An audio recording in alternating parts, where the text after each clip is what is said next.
Alléluia. Alléluia. Est-ce que tu peux acclamer le Dieu qui écoute et exauce nos prières? Amen. Ouvre ta Bible avec moi dans Jérémie chapitre 29, verset 13. Puis Isaïe chapitre 45, verset 19. On est ensemble. Jérémie.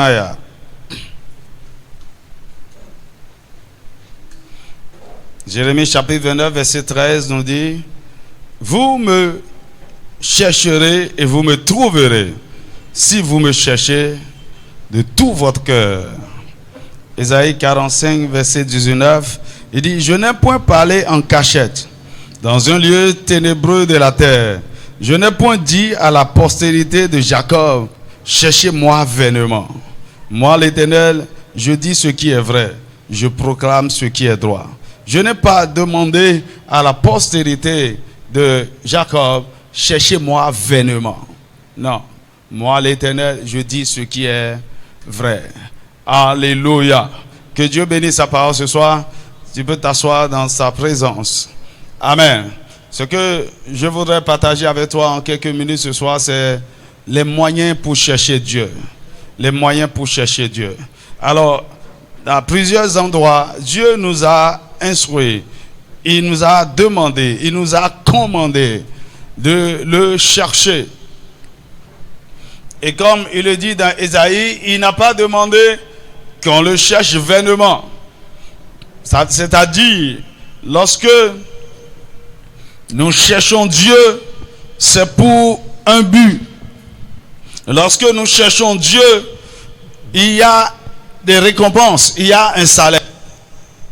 Mais le même Dieu qui nous a demandé de le chercher, non pas en vain, a aussi mis les moyens qu'il faut à notre disposition pour le chercher efficacement. Dis-moi amen. Vous savez, l'homme a été créé avec la nature et la capacité de chercher Dieu. Nous avons été créés, nous avons été recréés pour chercher Dieu. C'est pourquoi, même après la chute dans le jardin d'Éden et après la rédemption, les hommes continuent de chercher Dieu selon leurs connaissances et les moyens disponibles. Donc, au commencement, dans le jardin d'Éden, est-ce que Adam cherchait Dieu? Ce que nous savons, c'est que Adam communiait avec Dieu tous les soirs. Il y avait une communion. Amen. Mais dès que Adam a péché, nous avons constaté que ils ont commencé par fuir la présence de Dieu. Ils se sont cachés. Et c'est Dieu qui a commencé par chercher Adam et Ève dans le jardin d'Éden.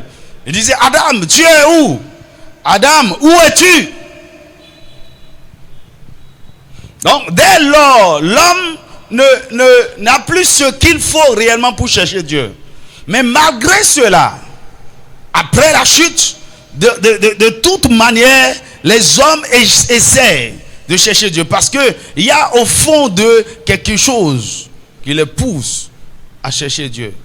Et c'est cette chose-là qui a amené toutes les religions que nous avons aujourd'hui. Les gens essaient de se donner tous les moyens de chercher Dieu. Alors, selon leur imagination, selon leurs connaissances, selon leur compréhension, nos pères ont commencé par ériger des autels. Il met une mode de terre là, il met l'huile sur ça et il invoque. En fait, tout le monde essaye de rencontrer Dieu. Alors, il voit un phénomène surnaturel quelque part, il voit une montagne, il voit un arbre, il voit un marigot, il voit un caïman, il le consacre et il commence par l'appeler Dieu. Alors, toutes les formes d'adoration, d'idolâtrie que nous avons sont les moyens par lesquels Dieu, l'homme veut avoir accès au Dieu véritable. Alors, c'est ce que d'ailleurs la Bible nous dit. Lisons Actes chapitre 17, versets 24 à 27. Actes chapitre 17. On peut avoir ça à l'écran. Actes chapitre 17, verset 24. Il dit, le Dieu qui a fait le monde et tout ce qui s'y trouve, étant le Seigneur du ciel et de la terre, n'habite point dans des temples faits de mains d'hommes. Ce Dieu qui a tout créé et qui a créé l'homme, il n'habite pas dans des temples faits de mains d'hommes. Il n'est point servi par des mains humaines, comme s'il avait besoin de quoi que ce soit. Lui qui donne à tous la vie, la respiration et toutes choses. Verset 26. Il a fait que tous les hommes, sortis d'un seul sang, habitassent sur toute la surface de la terre, ayant déterminé la durée des temps et les bornes de leur demeure. Donc Dieu connaît les limites de nos nations et tout. Verset 17. Il a voulu qu'ils cherchassent le Seigneur et qu'ils s'efforçassent de le trouver en tâtonnant, bien qu'il ne soit pas loin de chacun de nous. Alors donc Dieu a voulu que les hommes partout le cherchent selon leurs moyens, en tâtonnant. On peut avoir une autre version. Ça c'est français ancien là. Le verset 27. Alors pour qu'ils cherchent Dieu, s'ils pourraient en quelque sorte le toucher en tâtonnant et le trouver, quoi qu'il ne soit pas loin de chacun d'eux. Alors donc, quelqu'un dit, oh, ceci est mon Dieu. Cette montagne, cette colline, c'est mon Dieu. Cette motte de terre, cette ferraille, c'est mon Dieu. Chacun essaie de plusieurs manières de trouver Dieu. Alors donc, on a l'islam, on a le bouddhisme, on a le shintoïsme, on a le christianisme, on a le vaudou, on a toutes sortes de choses. Les gens essaient de trouver Dieu. Dis-moi amen. Mais lorsque Jésus est venu, Dieu a restauré toutes choses. Et nous a donné, ce n'est plus par tâtonnement, il nous a donné les moyens appropriés pour le chercher. Dis-moi amen. Donc en demandant de le chercher, Dieu a mis à la disposition de l'homme les moyens et les ressources qu'il faut pour le chercher. De la même manière que dans le domaine scientifique, lorsque vous voulez faire des recherches dans un domaine, vous avez les moyens de recherche.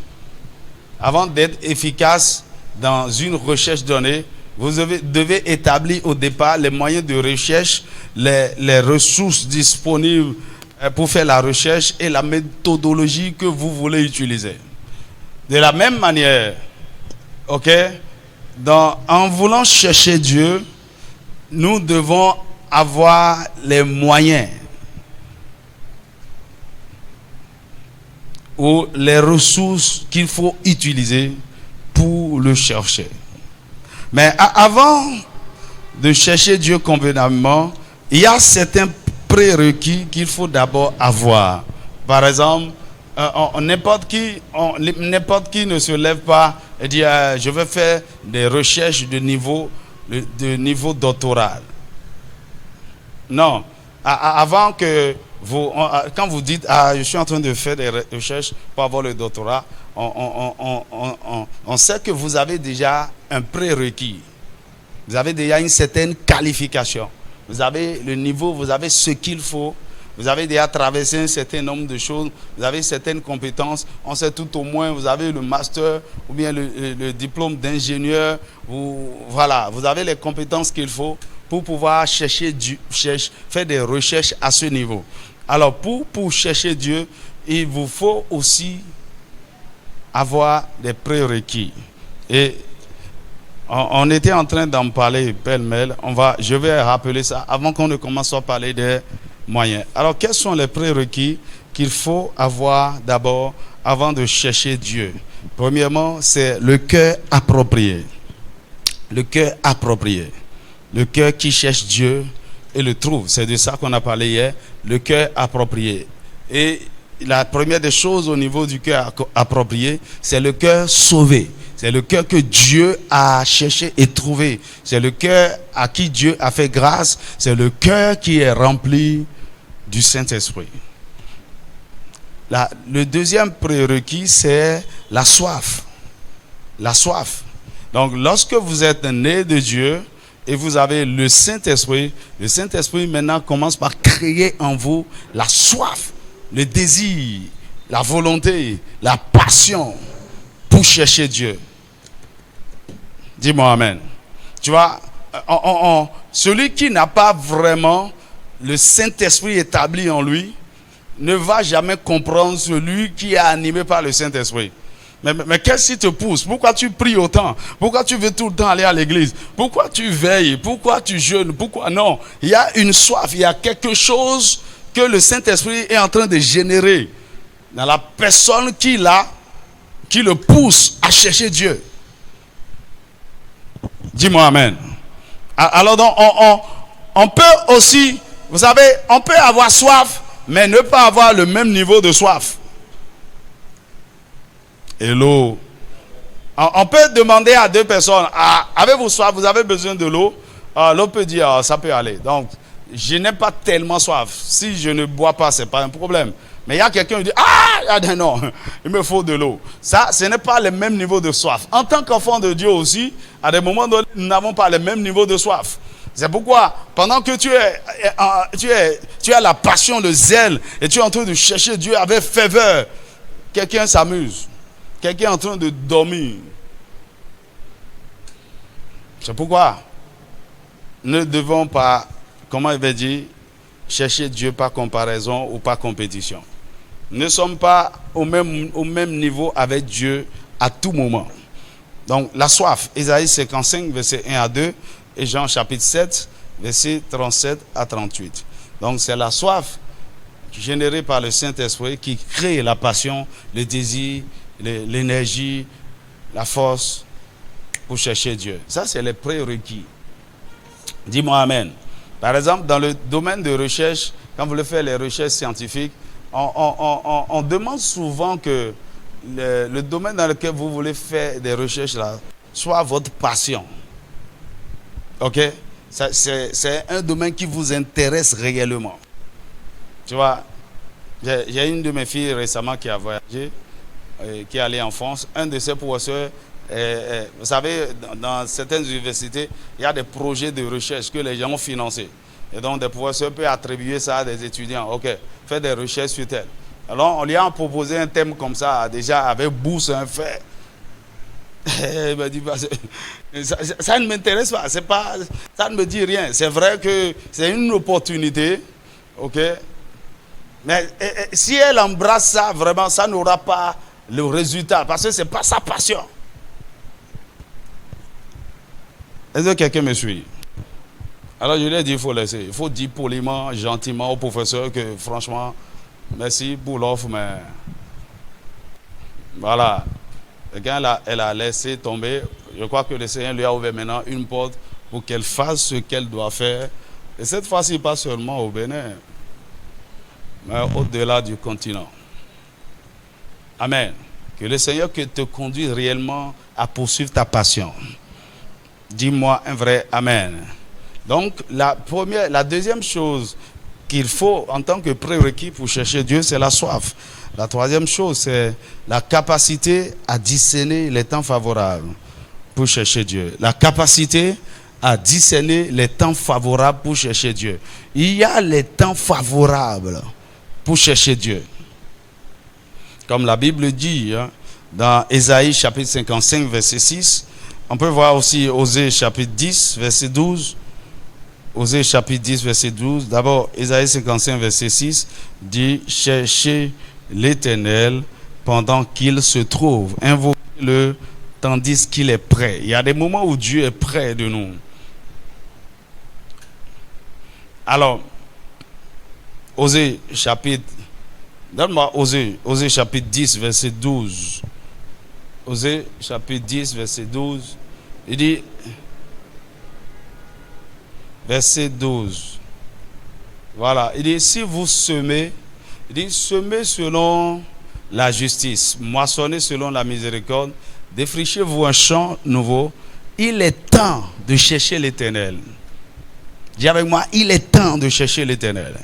Ça dit quoi? Le Saint-Esprit peut vous montrer, peut vous dire, ah, voici le moment pour toi de chercher Dieu. Donc il est temps de chercher l'Éternel jusqu'à ce qu'il vienne et réponde pour vous la justice. Donc il y a des temps favorables. Alléluia. Isaïe 49, verset 8, par exemple, nous dit: au temps du salut, au temps de la grâce, je vais vous secourir. Maintenant, lorsqu'on parle des temps favorables pour chercher Dieu, il y a déjà des temps que Dieu a établis de façon universelle, je vais dire, pour le chercher. Et ces temps-là sont les temps, les portes du temps. Les portes du temps. Vous allez constater que Jésus priait, par exemple, toute la nuit.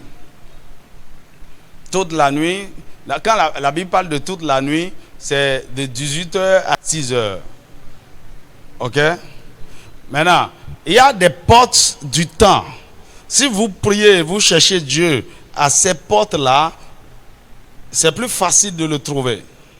Par exemple, donc à 18h, à 21h, à 0h, à 3h. Par exemple, si vous voulez commander la journée, ok? Et vous voulez ordonner à la journée pour commencer une vraie journée. En réalité, vous devez vous réveiller avant 6h. C'est-à-dire quoi? Vous devez rester dans la dernière veille de la nuit, c'est-à-dire entre 3h. Vous devez vous réveiller entre 3h et 6h du matin pour faire tout ce que vous voulez faire. Alors vous pouvez commander la journée. C'est un temps favorable. Dis-moi amen. Alors quand je prie à 0h, quand je prie à 3h, à 6h, quand je prie à midi, c'est des temps favorables. Vous allez constater dans le livre des Actes que quand l'apôtre Pierre a rencontré Jésus, a fait cette expérience où il a vu quelque chose descendre du ciel avec les animaux. La Bible dit il est monté sur le toit en haut de la maison et il priait à midi. Dis-moi amen. Maintenant, au-delà des portes du temps, dans une journée de 24 heures, c'est-à-dire dans le temps chronos de 24 heures, il y a les temps des saisons. Les temps favorables, par exemple, c'est les temps de nouveau départ ou de la nouvelle année. Par exemple, la saison de Pâques, c'est une porte. Vous savez que c'est le début d'une nouvelle année. Alors, selon le calendrier civil juif, et c'est dans cette période que nous célébrons aussi la Pâque. Et dans le monde spirituel, les gens savent que le temps est favorable, même les occultistes, les vaudous et tout, ils savent que entre mars et avril, et le temps est favorable spirituellement pour faire certaines choses. De la même manière, au niveau de septembre, la pleine lune de septembre, où nous célébrons l'année biblique juive, on dit que ça c'est une porte favorable où il faut chercher Dieu. Maintenant, en dehors de ça, pour ce qui vous concerne, pour ce qui concerne votre destinée, vous devez être sensible au Saint-Esprit où il vous dira: voici le temps favorable pour toi. Cherche Dieu, fais ceci, fais ceci. Selon la prophétie ou les prophéties qui sont sur vous, vous avez la responsabilité de chercher Dieu à un moment particulier. Et ce moment peut ne pas être le moment où l'autre est en train de chercher Dieu. Et pourquoi faites attention? Souvent, il y a des moments où on veut embarquer, on veut prier. Le temps favorable pour chercher Dieu peut ne pas être, pour un homme, peut ne pas être le même pour sa femme. C'est bon de prier ensemble, mais à des moments donnés, vous embarquez des mauvaises personnes qui ne sont pas en fait, le temps n'est pas favorable pour eux. Vous voulez les introduire dans votre temps favorable pour chercher Dieu. Vous devez faire un peu attention. Est-ce qu'on est ensemble? Alors donc, j'ai dit, comme prérequis pour chercher Dieu, il y a d'abord le cœur approprié, la soif, la capacité de discerner les temps favorables, et quatrièmement, le temps. Quatrièmement, maintenant, le temps. C'est-à-dire, si vous voulez chercher Dieu et le trouver, vous devez avoir du temps. Exode chapitre 24, verset 13 à 18. Exode chapitre 24, verset 13 à 18. Dis avec moi le temps. Si vous voulez chercher Dieu, alors on a pris l'exemple de comment un homme cherche la femme. Quand tu es en train de chercher une femme, tu dois avoir son temps. Tu dois avoir du temps pour elle. Ok, du temps pour venir la voir. Du temps pour que vous discutez, parler de tout et de rien parfois. Le temps pour aller au resto ensemble. Le temps pour vous promener, aller à la plage. Le temps, voilà, pour vous divertir ensemble. Tu dois, lorsque tu veux gagner le cœur d'une femme, tu dois consacrer le temps. Dis-moi amen. C'est vrai que quand les gens sont mariés, ils n'ont plus vraiment le temps les uns pour les autres comme cela se doit. Et quand on n'arrive pas à gérer cette saison, l'homme et la femme commencent par se voir en train de s'éloigner les uns des autres parce qu'ils n'ont plus l'un l'autre, ils n'ont plus le temps de... Donc, si nous voulons chercher Dieu et nous voulons le trouver, nous devons disposer du temps pour lui.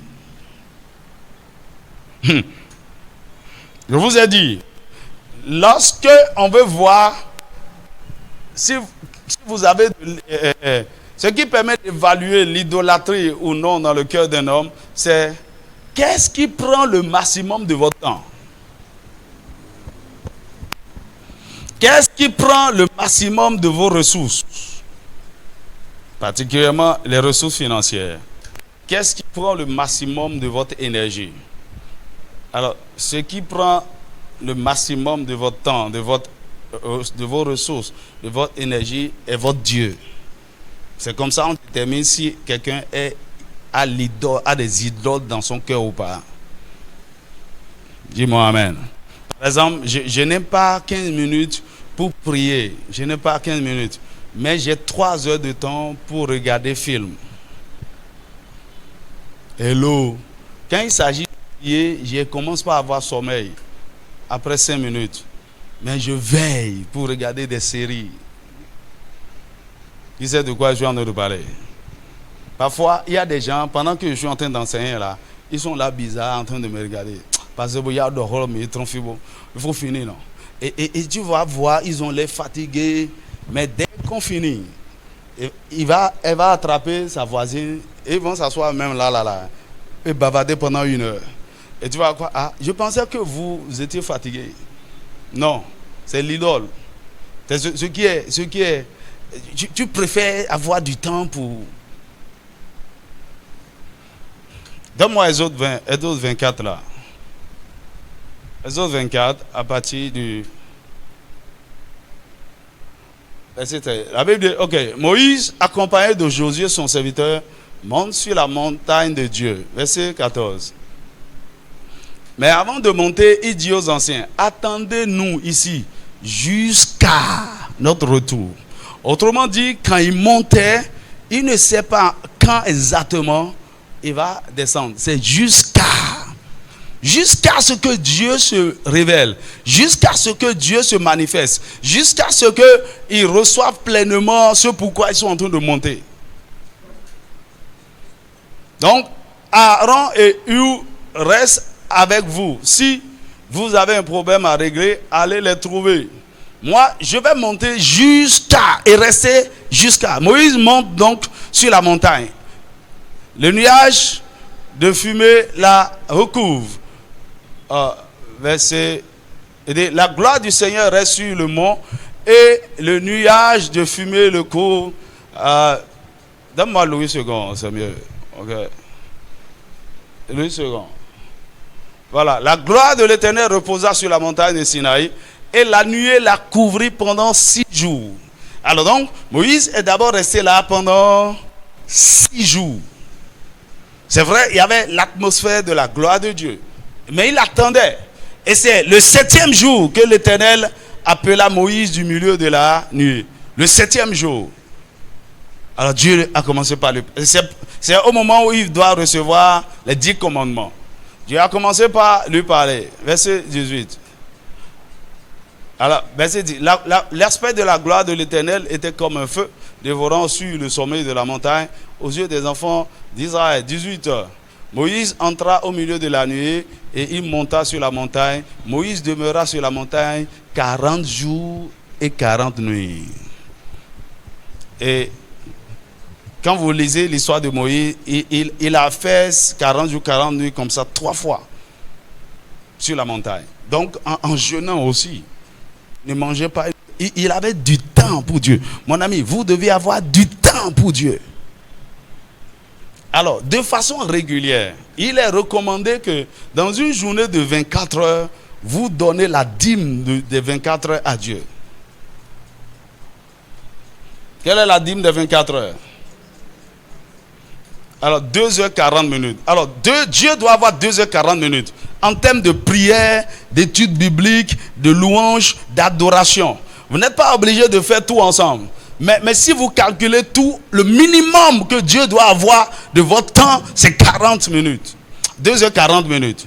Mieux, en fait, si vous voulez lui donner, effectivement, par exemple, quand je vais donner la dîme de mon argent, ce n'est pas que je donne juste la 10e partie, non. Lorsque je reçois les ressources là, la première des choses que je fais, c'est de donner la dîme. C'est là que j'ai donné la dîme. C'est-à-dire quoi? Je suis en train de me dire, Dieu, tu es la priorité. Avant toute dépense, voici ce qui t'appartient. Ok, donc au commencement de chaque jour, les premières heures, les premières minutes que nous passons doivent être consacrées à Dieu. Et vous savez quoi? Peu importe vos occupations, vous êtes un professionnel, vous êtes un employé, vous êtes chef d'entreprise. Mon ami, tout le monde doit créer du temps pour Dieu. Dis-moi amen. Et je voudrais vous encourager vivement à vous réveiller tôt le matin. 5h, 4h, 5h, 6h. Si c'est 1 heure, donnez ça à Dieu d'abord avant toute autre chose. Faites cela régulièrement. Vous allez voir ce qui va se passer. Dieu va commencer par vous visiter. Il y aura des secrets. Rien ne vous étonnera. Le Seigneur vous parlera. Tu n'as pas besoin de faire quelque chose d'extraordinaire. Juste respectez ça. Ce temps de rencontre avec Dieu de façon régulière. Et pour ça, il faut de la discipline. Il faut du sérieux. Vous savez, le truc avec Dieu, c'est quoi? Il ne vous force pas. C'est pas un dictateur. Et quand tu es en train de déconner, il ne vient pas pour te punir. Comme nos dieux le font.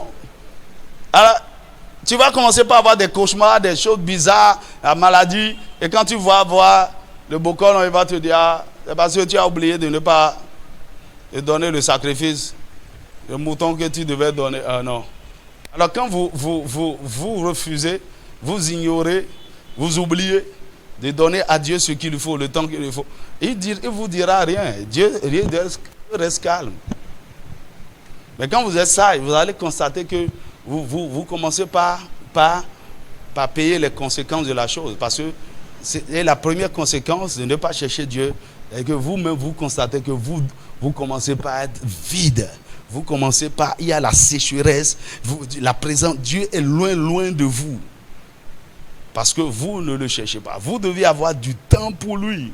Nous avons vu comment Jésus, au commencement de son ministère, dans Matthieu chapitre 4 verset 1 à 2 ou dans Luc chapitre 4 verset 1 à 2, après son baptême, la Bible dit, il fut conduit dans le désert par le Saint-Esprit, où il resta 40 jours et 40 nuits pour chercher Dieu. Donc, de façon régulière, chaque jour, quelle que soit votre occupation, ayez ce temps pour Dieu. Même la Bible parle de Daniel qui avait des temps de prière le matin, à midi et le soir. Même au bureau, pendant les temps de pause. Programme 15 minutes. Il disait qu'à 13h, je dois prier. Quand je vais au bureau, avant toute autre chose, je dois prier pendant 15 minutes. Avant de commencer. Ça, c'est des disciplines que vous vous imposez. Amen. Mon ami, si Dieu ne peut pas avoir votre temps, ça veut dire que vous ne le cherchez pas vraiment.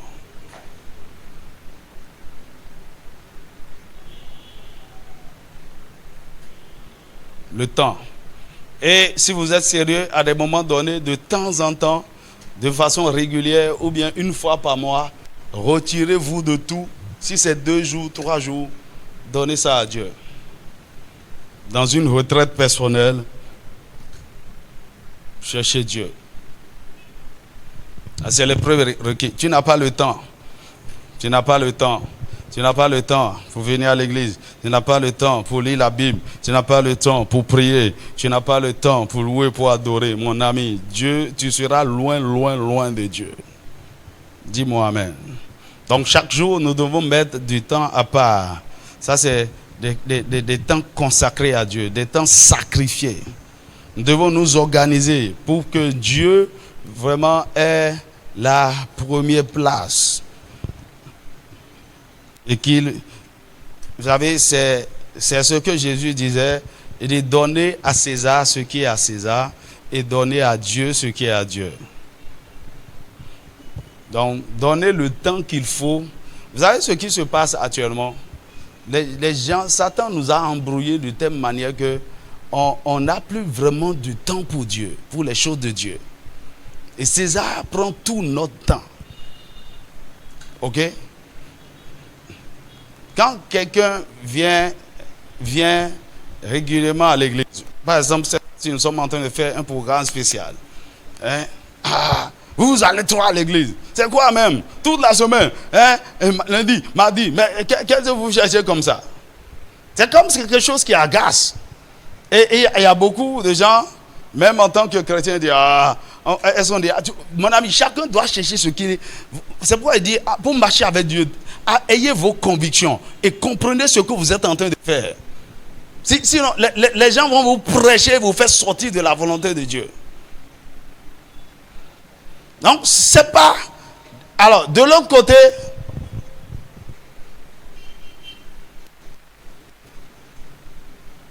on peut consacrer tout notre temps pour autre chose dans le monde, c'est bon. Selon les standards du monde, c'est bon. Mais quand on consacre, on commence par donner beaucoup de temps à Dieu, oh, ça c'est quoi ça? Tu vois? Il y a des gens qui ont déjà fait les cours de soir ici une fois. De n'importe quel niveau, licence, master. Il y a une de mes filles qui a fait cours de soir en master. Alors tous les soirs, de 19h à 22h30, 23h, en tout cas elle rentre à la maison toujours vers 0h. Tu t'imagines, lundi, mardi, mercredi, elle fait master. Et il n'y a aucun problème. Elle rentre tard tous les soirs. C'est normal, non? Ou bien elle veut master. Ok. Et elle fait ça sur 2 ans. Amen. Alors, ici, je te dis, on vient à l'église de 19h30 à 22h. Pasteur, était possible. Hein? Tu ne sais pas qu'on doit. Mon ami, je réfléchis, hein, et il y a un problème. Il y a une lutte dans mon cœur par rapport à la façon dont nous traitons Dieu et les choses de Dieu.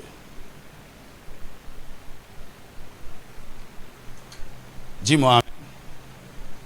Tu vois, quelqu'un veut aller faire, tu veux passer un examen et tu te réveilles tôt le matin. Et tu réveilles même l'enfant. Réveille-toi tôt. Pour réviser tes leçons. Est-ce que tu as appris? Tu veilles sur ça, hein? Mais tu ne veilles pas à ce que l'enfant prie, à ce que l'enfant étudie la parole, à ce que l'enfant te récite un verset biblique, à ce que tu fasses asseoir l'enfant pour lui enseigner quelque chose de la Bible. Non, vous n'avez pas, dans les maisons, il n'y a pas du tout de temps comme ça pour Dieu. Tu es sérieux en ce qui concerne l'éducation séculière de l'enfant? Aide-moi à dire à ton voisin, remettons Dieu à sa place. Il doit être la priorité.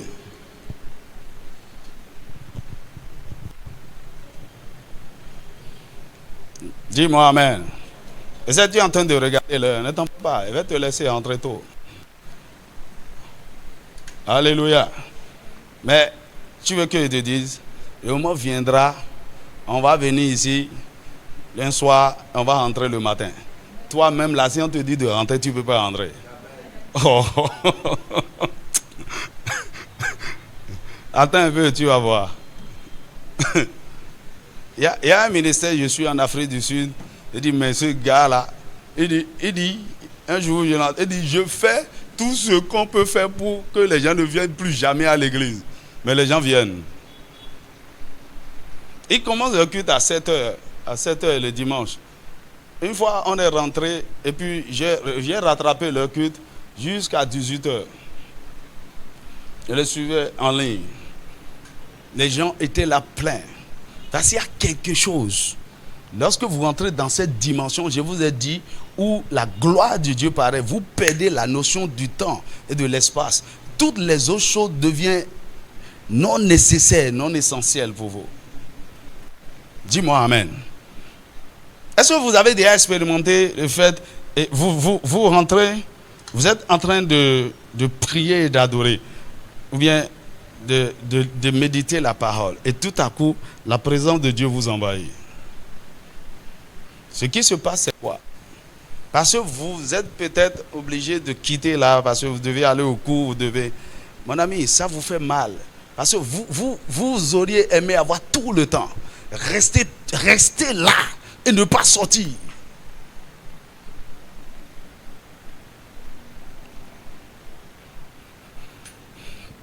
Mon ami, donnons du temps à Dieu. Du temps. Et du temps de qualité. Du temps. Écoutez, vous pouvez être présent avec quelqu'un et ne pas être là. Hein. Donc, vous êtes là, mais votre attention est là. Tout ce qui est en vous est là. Vous êtes vraiment là. Quelqu'un peut venir à l'église et dire, on vient de l'église. On a vu ton corps, mais toi-même là, ton âme et ton esprit n'étaient pas du tout là. Là, tu dis, je viens vers 2 heures à l'église. Tu n'as pas fait 2 heures. Dis-moi amen. Dis avec moi du temps pour Dieu. Il faut du temps pour le chercher. Et le dernier prérequis que je vais partager avec toi, avant qu'on ne parle des moyens pour chercher Dieu, c'est le lieu approprié ou un lieu approprié. Alors, généralement, Dieu se rencontre à l'autel. Il faut un endroit particulier où vous cherchez Dieu. Il faut un endroit particulier que vous consacrez à Dieu pour le chercher là. Il faut un environnement favorable, un lieu calme où, lorsque vous rentrez là, voilà, vous avez les conditions favorables pour rencontrer Dieu. Amen. Alors, en Israël, au temps de l'Ancien Testament, après le tabernacle de Moïse, où Dieu se rencontrait au-dessus du propitiatoire, lorsque Salomon a bâti le temple, Dieu a ordonné que tous les enfants d'Israël aillent à Jérusalem pour chercher Dieu. Dieu était dans le temple de Jérusalem. Zacharie chapitre 8, verset 22. On est ensemble?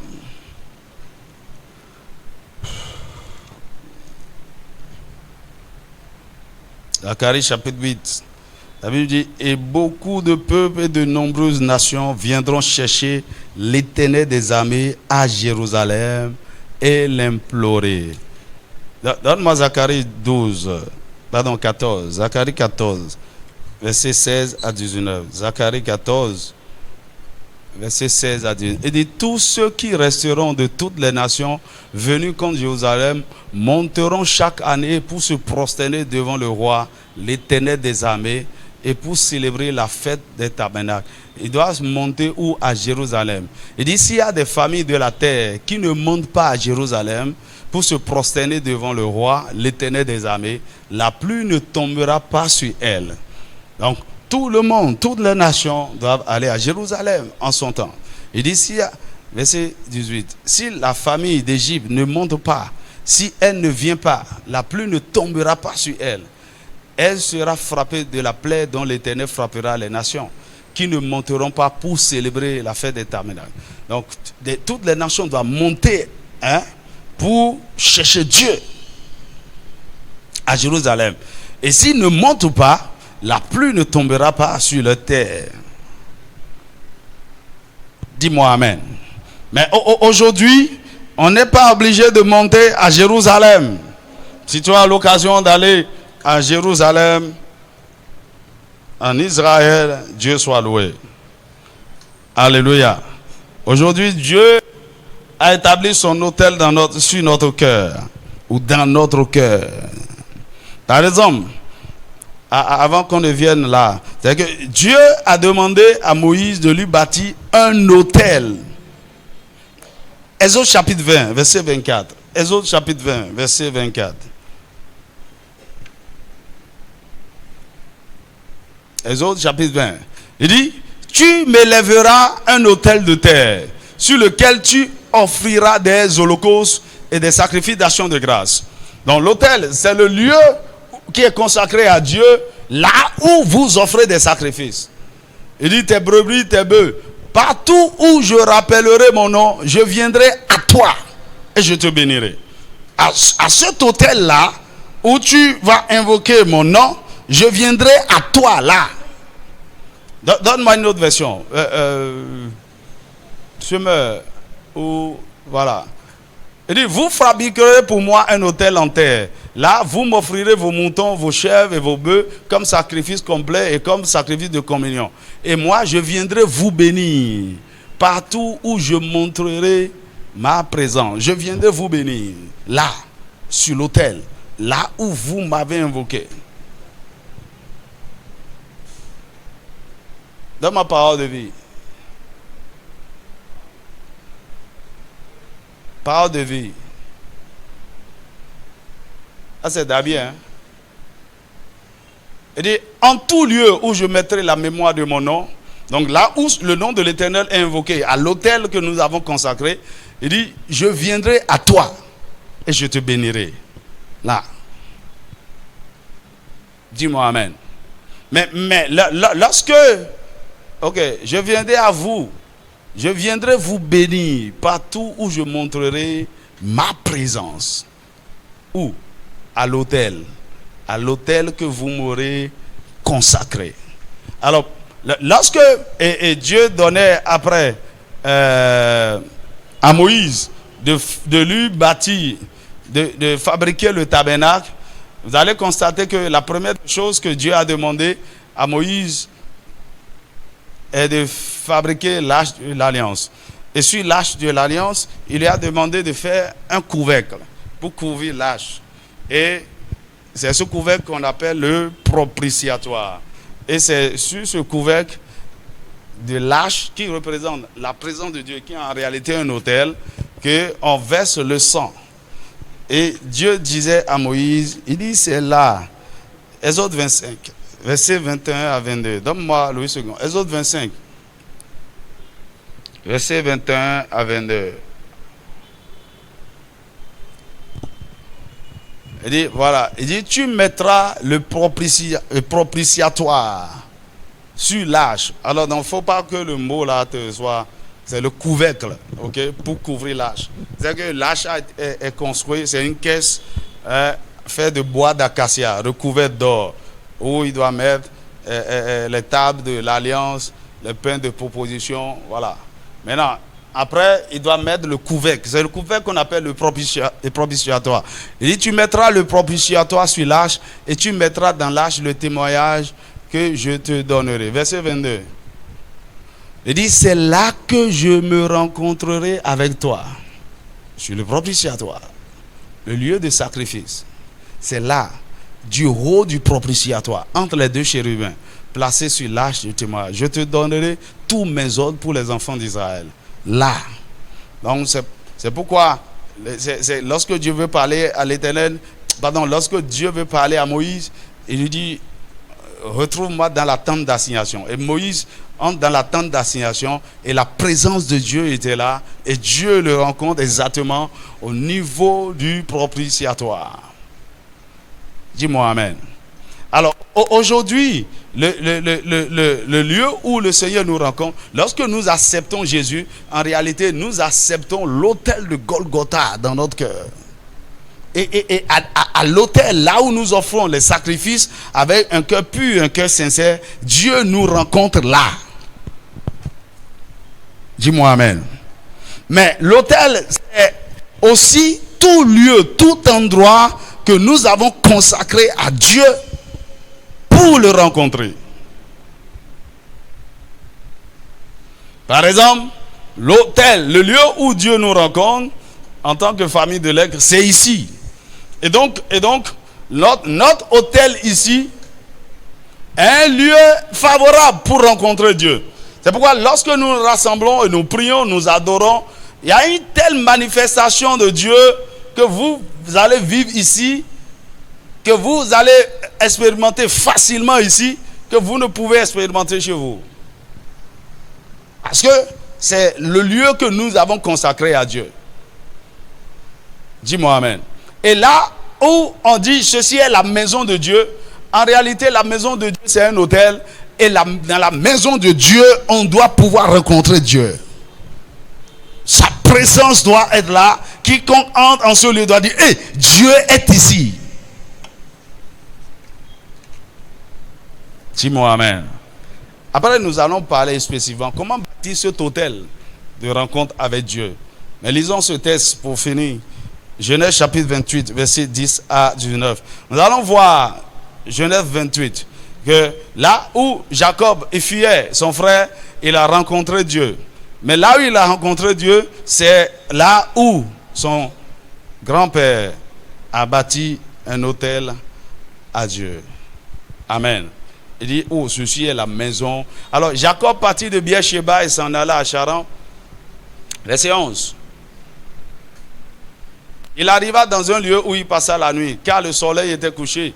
Il prit une pierre dont il fit son chevet et il se coucha dans ce lieu-là. Verset 12. Verset 12.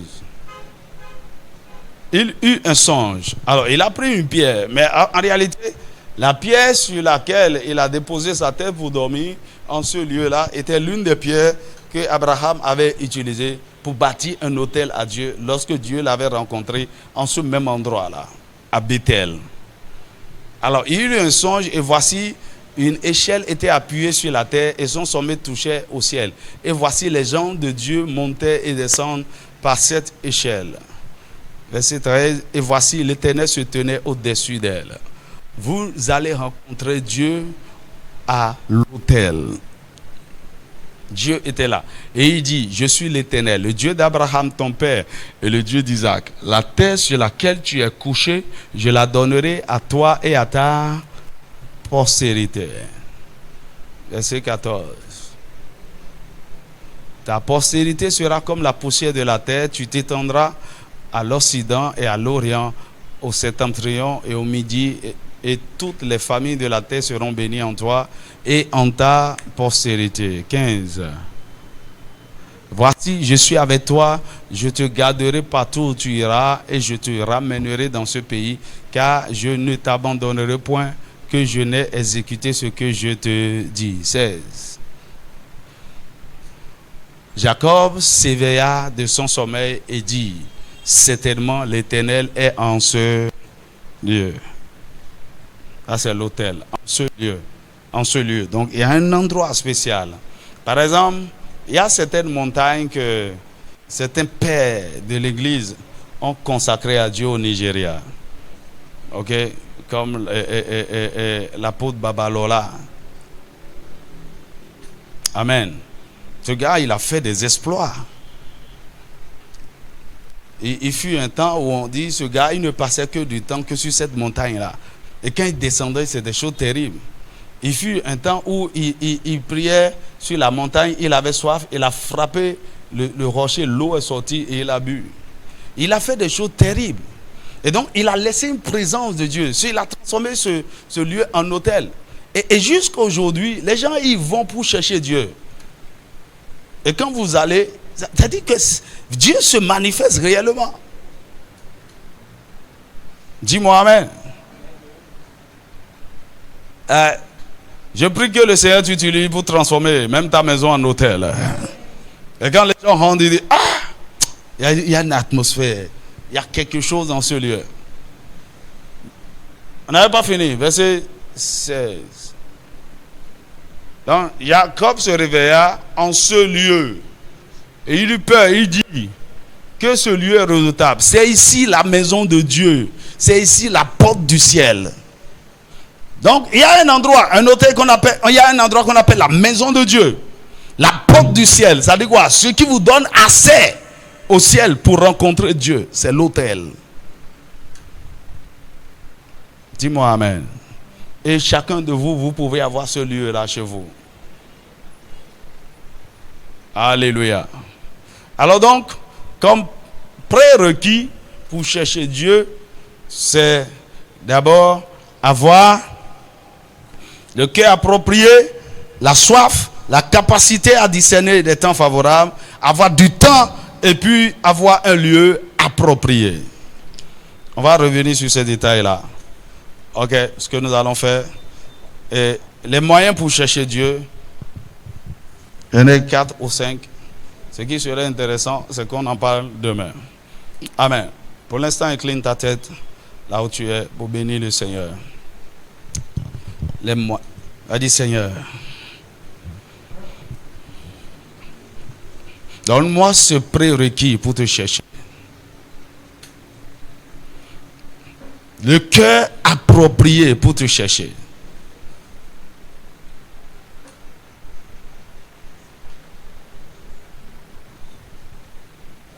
Crée en moi la soif suffisante par ton esprit pour te chercher. Aide-moi à discerner les temps favorables pour te chercher. À partir d'aujourd'hui, donne-moi la sagesse et la discipline pour te donner du temps, te consacrer du temps pour te chercher. Et à partir d'aujourd'hui, accorde-moi la grâce et la sagesse de bâtir des hôtels, un hôtel et des hôtels où je peux te rencontrer facilement. Mon ami, tu peux faire ça dans ta chambre à coucher. On va en parler de façon particulière. Il y a quelque chose, tu peux faire et un hôtel est établi. Tu n'as même pas besoin d'huile et quoi que ce soit. Il suffit de faire certaines choses de façon régulière à cet endroit-là pendant un temps donné. Et puis c'est fini. Dieu va commencer par te visiter là. Peut-être c'est un fauteuil même dans ton salon. Peut-être c'est un endroit particulier, un coin particulier. Ou carrément, si vous avez de grandes maisons et avec beaucoup de chambres, vous pouvez consacrer une chambre à Dieu comme hôtel.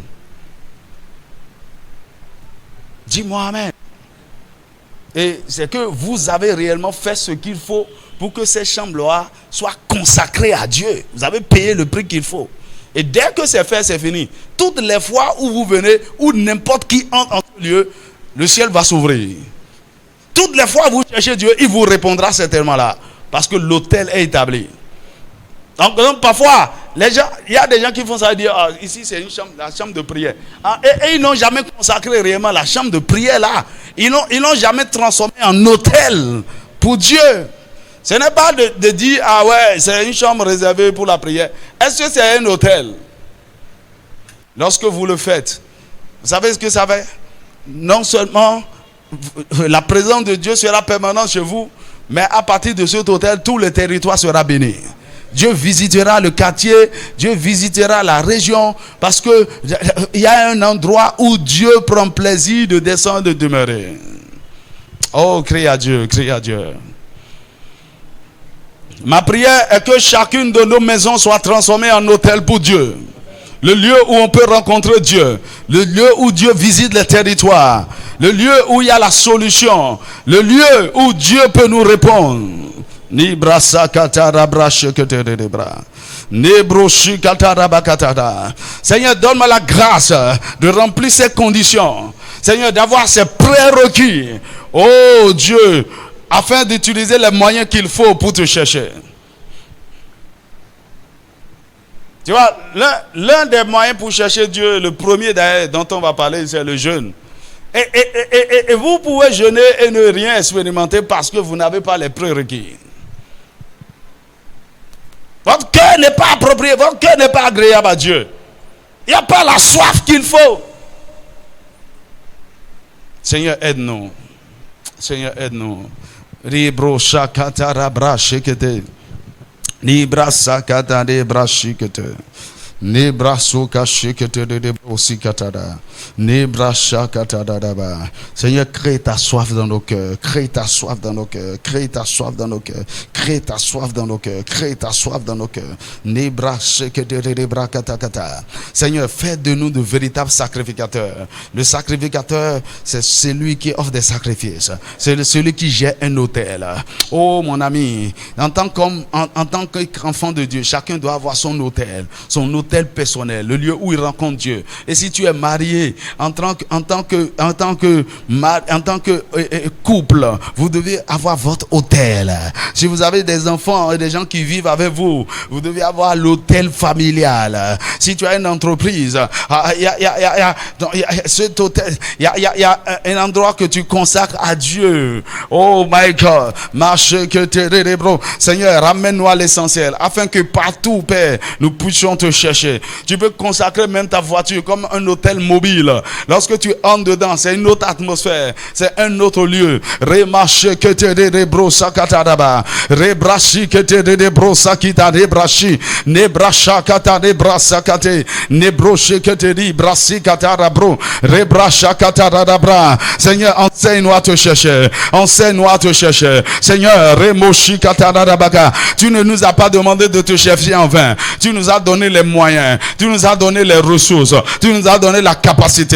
Oh Seigneur Dieu de gloire, accorde-nous la grâce de remplir les conditions qu'il faut pour te chercher. Tout ce peuple, Seigneur, que nous soyons reconnus comme un peuple qui aime Dieu, qui le cherche. Rembo saki tarabrache, rebra saki tarabra, asika tarabrache keteke, yabra sekete rebro shakatari, alibra sakete rebra sikete, yabra sakatarabrache kete rebro sikete.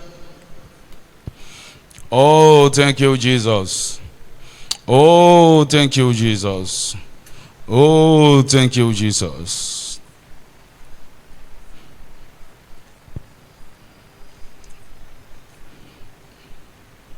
Inonde nos cœurs, Seigneur. Tu es l'eau de la vie, intarissable torrent. Tu ne taris jamais. Tu ne taris jamais. Tu es l'eau de la vie, intarissable torrent. Tu ne taris jamais.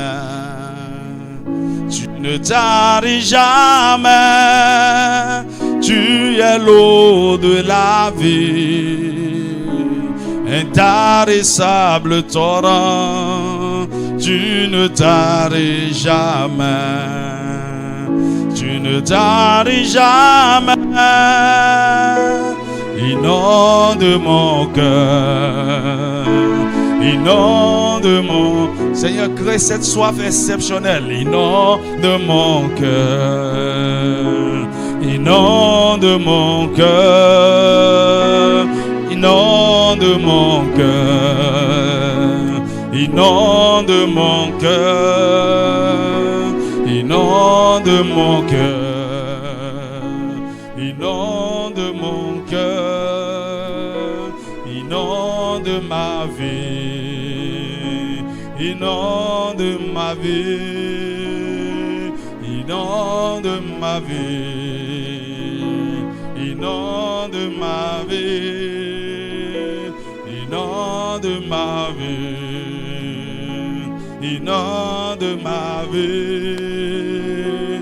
Inonde ma vie, inonde ma vie, inonde ma vie, inonde ma vie, inonde ma maison,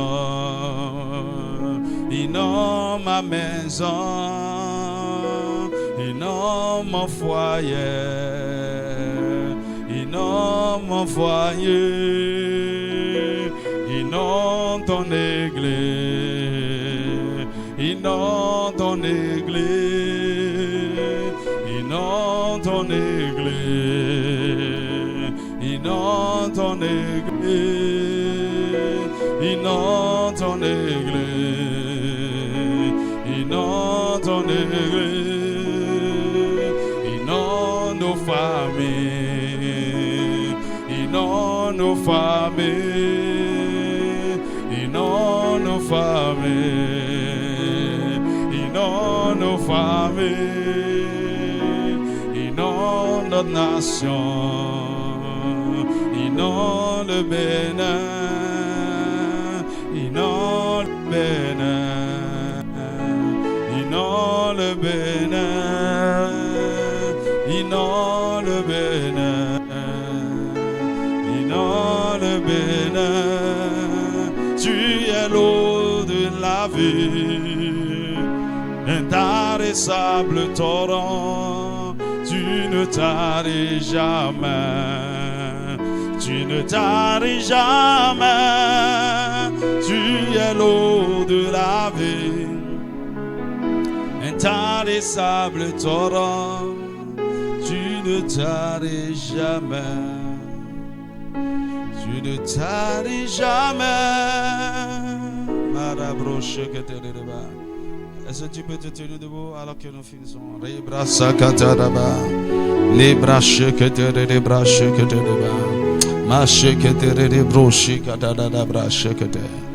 Que la grâce de Dieu descende sur toi d'une manière particulière. Et que tu commences par arranger, ordonner ta vie d'une manière que tu ne l'as jamais fait. Et tu commences par le chercher diligemment dans le nom de Jésus. Tu vas dire, Seigneur, en attendant que tu nous montres les moyens de te chercher, prépare nos cœurs à recevoir tous ces moyens et accorde-nous la grâce de les utiliser efficacement pour te chercher. Nous allons te chercher. Nous n'allons pas te chercher en vain. Nous allons te chercher avec les moyens et les ressources que tu as mises à notre disposition. Et nous te trouverons au nom de Jésus. Au nom de Jésus. Au nom de Jésus. Au nom de Jésus. Oh, est-ce que tu peux acclamer le Dieu qui habite à Sion, qui règne?